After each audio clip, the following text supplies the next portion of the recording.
சிவாஜி முராசு.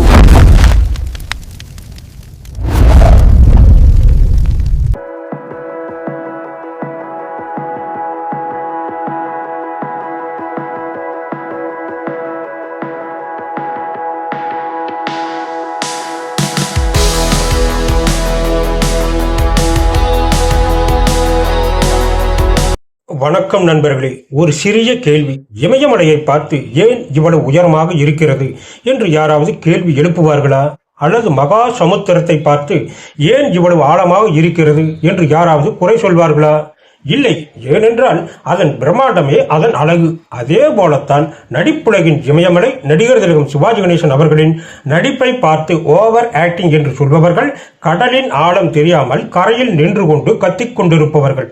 இன்று நாம் பார்க்க போவது ஓவர் ஆக்டிங் என்ற பெயரில் மறைக்கப்படும் ஒரு மாபெரும் கலைஞனின் அசாத்தியமான நடிப்பு பக்கங்களை பற்றித்தான். ஒரு ஊரில் ஒரு சிறந்த சிற்பி இருந்தான். அவன் வடித்த சிலைகள் தூரத்தில் இருந்து பார்த்தால் உயிர் பெற்று வருவது போல இருக்கும். ஒரு நாள் நவீன கலை விமர்சகன் வந்து, உன் சிலைகளின் கண்கள் ஏன் இவ்வளவு பெரிதாக இருக்கின்றன? மூக்கு ஏன் இவ்வளவு கூர்மையாக இருக்கிறது? இது யதார்த்தமாக இல்லையே என்று கேட்டான். அதற்கு அந்த சிற்பி சிரித்து கொண்டே சொன்னான், ஐயா, இந்த சிலை ஒரு இருட்டான கருவறையில் 100 அடி தூரத்தில் இருக்கும் ஒரு பக்தன் பார்ப்பதற்காக செதுக்கப்பட்டது. நான் யதார்த்தமாக செதுக்கினால் தூரத்தில் இருப்பவனுக்கு அது வெறும் கல்லாகத்தான் தெரியும். நான் உணர்வுகளை செதுக்கினால்தான் அது அவனுக்கு கடவுளாக தெரியும். நடிகர் திலகமும் அந்த சிற்பி போலத்தான். நடிகர் திலகம் தற்கால படங்களில் நடித்தால். இன்று மல்டிவெர்ஸ் பற்றி பேசுகிறோம். ஒருவேளை சிவாஜி கணேசன் இருந்திருந்தால் பொன்னியின் செல்வன் ஆதித்த கரிகாலன் அந்த பாத்திரத்தில் அவர் காட்டியிருக்கும் ஆக்ரோஷமும் நந்தினிக்காக அவர் காட்டும் அந்த ஏக்கமும் ஒட்டுமொத்த திரையுலகையும் மிரள வைத்திருக்கும். அதேபோல காந்தாரா கிளைமேக்ஸ் அந்த தெய்வாட்டத்தின் போது சிவாஜி அவர்கள் காட்டியிருக்கும் அந்த உடல் மொழி இன்று நாம் பார்க்கும் எதையும் விட பல மடங்கு வீரியமாக இருந்திருக்கும். ஓவர் ஆக்டிங் என்பது ஒரு கலை. அது எல்லோருக்கும் வராது. உணர்ச்சிகளை சுருக்கி நடிப்பது எளிது. ஆனால் அதை விரித்து படர விடுவது கடினம். சிவாஜி கணேசன் அவர்கள் ஒரு கலைக்கடல். கடலின் அலைகள் எப்போதும் ஓயாது, சத்தம் குறையாது. அதுதான் அதன் கம்பீரம். ஓமை 1. மைக் இல்லாத காலத்து ஒளிப்பெருக்கி. ஒரு காலத்தில் மைக்கோ நவீன ஸ்பீக்கர்களோ இல்லாத நாடக மேடைகளில் சிவாஜி கணேசன் நடித்தார். அப்போது கடைசி வரிசையில் அமர்ந்திருக்கும் பாமரனுக்கும் அந்த உணர்ச்சி போய் சேர வேண்டும். ஒரு பெரிய மைதானத்தில் மெல்லிய குரலில் பேசினால் யாருக்கும் கேட்காது. அங்கே சத்தமாக பேசினால்தான் செய்தி போய் சேரும். சிவாஜியின் முக பாவனைகளும் அப்படித்தான். அவை வெறும் முக அசைவுகள் அல்ல, உணர்ச்சிகளின் மெகாபோன். உவமை 2.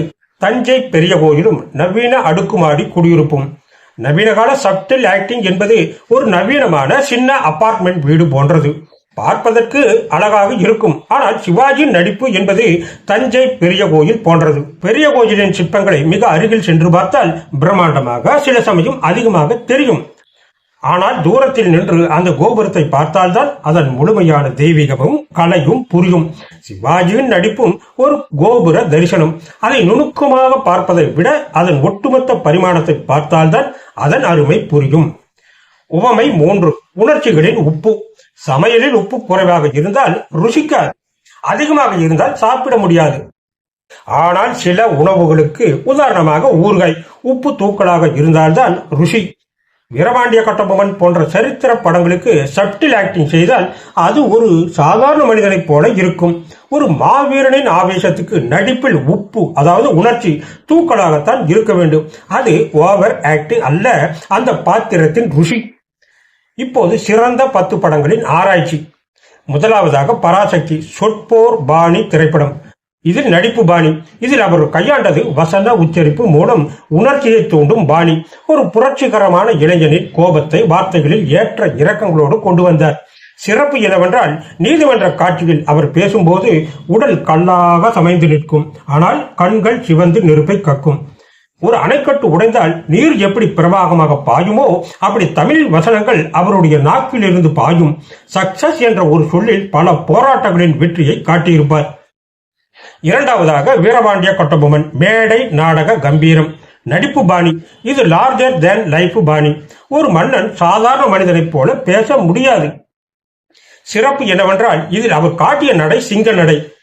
கைகளை வீசி அவர் நடக்கும்போது அந்த நிலமே அதிரும். வசனங்களை பேசும்போது அடி வயிற்றில் இருந்து குரலை எடுத்து அந்த மண்ணின் திமிரை காட்டியிருப்பார். உவமை: ஒரு இடி முழக்கம் கேட்டால் எப்படி வானமே அதிருமோ அப்படி அவர் வரி வட்டி கிஸ்தி என்று கேட்கும்போது வெள்ளையனே நடுங்கியிருப்பான். மூன்றாவதாக பாசமலர் மெலோ டிராமா பாணி திரைப்படம். நடிப்பு பாணி: உணர்ச்சிகளை உச்சகட்டத்துக்கு கொண்டு செல்லும் வெளிப்பாட்டு வாதம். இதில் சிறப்பு என்னவென்றால், இதில் அவர் கைகள் பேசும். தங்கையை தொடும்போது ஒரு மென்மை, அவள் கஷ்டப்படும் போது நெஞ்சை பிடித்துக் கொண்டு அவர் துடிக்கும் வேகம். இது ஓவர் அல்ல, ஒரு பாசக்கார அண்ணனின் தவிப்பு. உவமை: ஒரு மெழுகுவர்த்தி உருகும் போது அதன் வழி நமக்கு புரியாது, ஆனால் அதன் வெளிச்சம் புரியும். அதுபோல அவர் உருகி நடித்தது ரசிகர்களின் இதயத்தில் ஒளியேற்றத்தான். நான்காவதாக கர்ணன் காவிய நயம். இதில் நடிப்பு பாணி ஒரு புராண காலத்து வீரனுக்கு உரிய நிதானமும் கனிவும் கலந்த பாணி. இதில் சிறப்பு என்னவென்றால், போர்க்களத்தில் அம்பு தைத்த நிலையிலும் கிருஷ்ணனிடம் தானம் கொடுக்கும் போது அவர் காட்டும் அந்த புன்னகை, அது ஒரு ஞானியின் முதிர்ச்சி. உவமை: பாட்கடலை கடைந்த போது வந்த அமுதம் போல அத்தனை வழிகளையும் விழுங்கிக் கொண்டு அவர் காட்டிய அந்த புன்சிரிப்பு ஒன்றே போதும் அவர் ஒரு மகா கலைஞர் என்பதற்கு. ஐந்தாவதாக தில்லானா மோகனாம்பாள் கலைஞனின் நுணுக்கம். நடிப்பு பாணி ஒரு இசை கலைஞனுக்கே உரிய அகங்காரமும் மென்மையும் கலந்த பாணி. இதில் சிறப்பு என்னவென்றால், இதில் நடிப்பு என்பது அவருடைய உடலின் ஒவ்வொரு அசைவிலும் இருக்கும். நாதஸ்வரம் வாசிக்கும் போது அவருடைய விரல்கள் துடிக்கும் விதம், வாசித்து முடித்த பின்பு அவர் காட்டும் அந்த ஒரு கர்வம் கலந்த பார்வை ஒரு உண்மையான கலைஞரை நம்முடைய கண் முன்னே நிறுத்தும். இதற்கு உவமையாக, ஒரு மயில் தோகை விரித்து ஆடும்போது அதனுடைய ஒவ்வொரு கண்ணும் அழகாக தெரியும் அல்லவா, அதே போல சிக்கல் சண்முக சுந்தரத்தின் ஒவ்வொரு அசைவும் ஒரு கலைநயம். அடுத்ததாக கௌரவம் இருதுருவ பாணி. இதில் நடிப்பு பாணி ஒரே படத்தில் ஆணவம் மற்றும் அடக்கம் என இரண்டு வெவ்வேறு துருவங்களை காட்டும் பாணி. இதில் சிறப்பு என்னவென்றால், பேரிஸ்டர் ரஜினிகாந்தாக அவர் கோட் சூட் அணிந்து கண்ணாடியை சரி செய்யும் போது ஒரு அதிகார தோரணை இருக்கும். அதே படத்தில் கண்ணனாக வரும்போது உடலை சற்று குறுகி காட்டி பணிவை காட்டும். உவமை: ஒரே கத்தின் இரு பக்கங்கள் போல ஒரு பக்கம் கூர்மையான அதிகாரம், மறுபக்கம் மென்மையான அன்பு. ஏழாவதாக வசந்த மாளிகை காதல் பித்தன் பாணி. இதில் நடிப்பு பாணி காதலால் பைத்தியமான ஒரு பணக்காரனின் ஆவேசமும் சோகமும். இதில் சிறப்பு என்னவென்றால், மது அருந்தும் காட்சிகளில் கூட ஒரு கிளாஸ் இருக்கும். சோகத்தில் சிரிப்பதும் சிரிப்பில் அழுவதுமாக அவர் காட்டிய அந்த மேனரிசம் இன்று வரை எந்த நடிகராலும் செய்ய முடியாத ஒன்று. இதற்கு உவமையாக, ஒரு அழகிய கண்ணாடி ஜாடி கீழே விழுந்து நொறுங்கும் போது ஏற்படும் அந்த சத்தமும் சிதறலும் தான் வசந்த மாளிகை சிவாஜி. எட்டாவதாக கப்பலோட்டிய தமிழன் தேசபக்தி பாணி. இதில் நடிப்பு பாணி ஒரு லட்சியவாதியின் உறுதிமிக்க பாணி. இதில் சிறப்பு என்னவென்றால், சிறையில் செக்கிழுக்கும் காட்சியில் அவர் முகம் வலியால் துடிக்கும் போது கூட கண்களில் அந்த விடுதலை வேட்கை குறையாமல் இருக்கும். வ.உ.சின் வைராகியத்தை அவர் கண்கள் கடத்தி இருக்கும். இதற்கு உவமையாக, பாறையில் மோதும் அலைகள் போல பிரிட்டிஷ் அடக்குமுறை என்னும் பாறையில் மோதி சிதறினாலும் பின்வாங்காத அலை அவர்.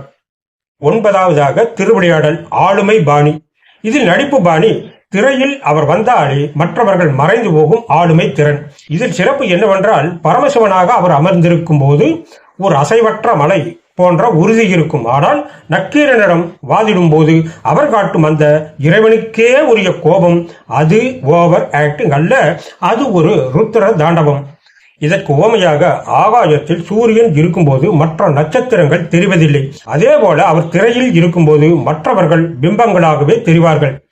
கடைசியாக தேவர் மகன். இது ஒரு மௌன பாணி. இது நடிப்பு பாணி வார்த்தைகளை விட மௌனமும் பார்வையும் பேசும் முதிர்ச்சியான பாணி. இதில் சிறப்பு என்னவென்றால், இந்த படத்தில் அவர் அதிகம் பேச மாட்டார், ஆனால் அவர் அமர்ந்திருக்கும் விதம், பார்க்கும் விதம், மகனை பார்க்கும் ஒரு ஏக்கம் கலந்த பார்வை, இதில் ஓவர் ஆக்டிங் என்ற பேச்சுக்கு இடமில்லை. இதற்கு உவமையாக, ஒரு ஆழமான கிணறு அமைதியாக இருக்கும், ஆனால் அதன் ஆழம் அளவிட முடியாதது.